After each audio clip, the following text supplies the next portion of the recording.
CEO hears janitor speak. 9 languages. What he does next leaves the whole office stunned. The elevator doors hissed open, and Elias Thorn, CEO of Thorn Hospitality Group, froze mid-stride.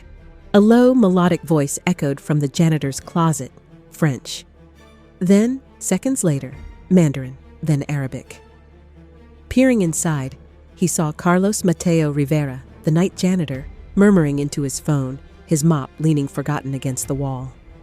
Elias's sharp eyes narrowed. 9 languages, he counted, each flawless. The janitor's final words hung in the air like a dare. Nadie sabe lo que soy capaz de hacer. No one knows what I'm capable of. 24 hours later, the entire executive team would gather in the boardroom, buzzing with rumors.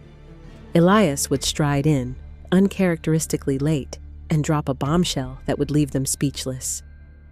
But first, how did a man like Mateo end up here?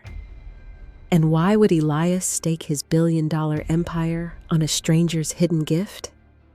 Elias Thorn lived in a world of spreadsheets and silence.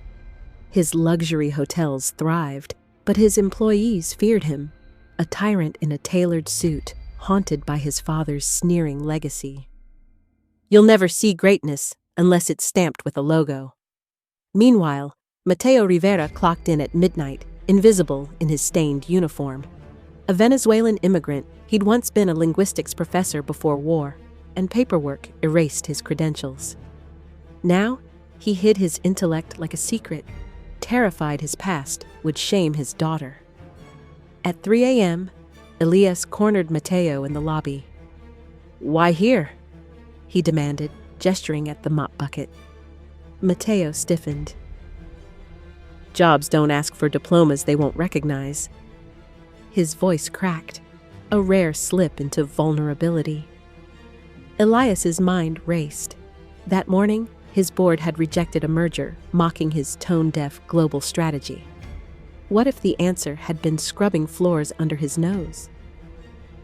Elias dug into Mateo's past, unearthing faded articles. Professor Rivera's Cultural Bridge program collapses after funding cut. Guilt gnawed at him. Thorn Hotels had once partnered with the program. Meanwhile, Mateo panicked. "You'll get me fired," he hissed when Elias offered a consultant role. "I'm no charity case." But Elias persisted, uniting him with the firm's frosty COO, Clara, who scoffed, "A janitor? This'll tank our credibility." During a tense investor call, a Japanese client snapped at Clara's clumsy etiquette.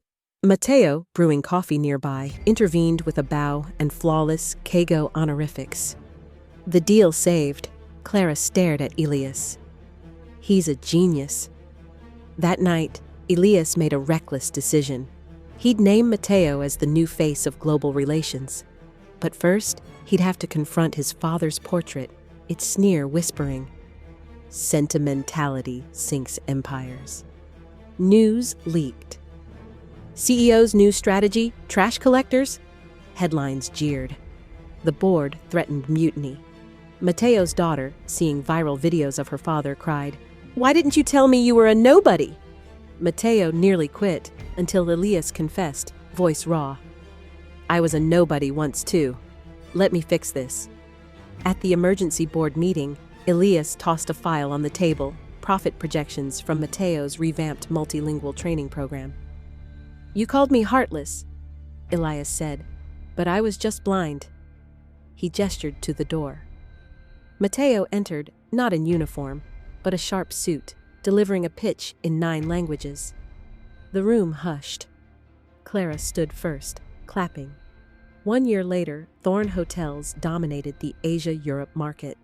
Mateo, now director of cultural strategy, grinned as his daughter translated menus at a new Dubai location. Elias kept a photo on his desk. Mateo mid-laugh, teaching him Spanish slang. The caption, "Greatness has no uniform."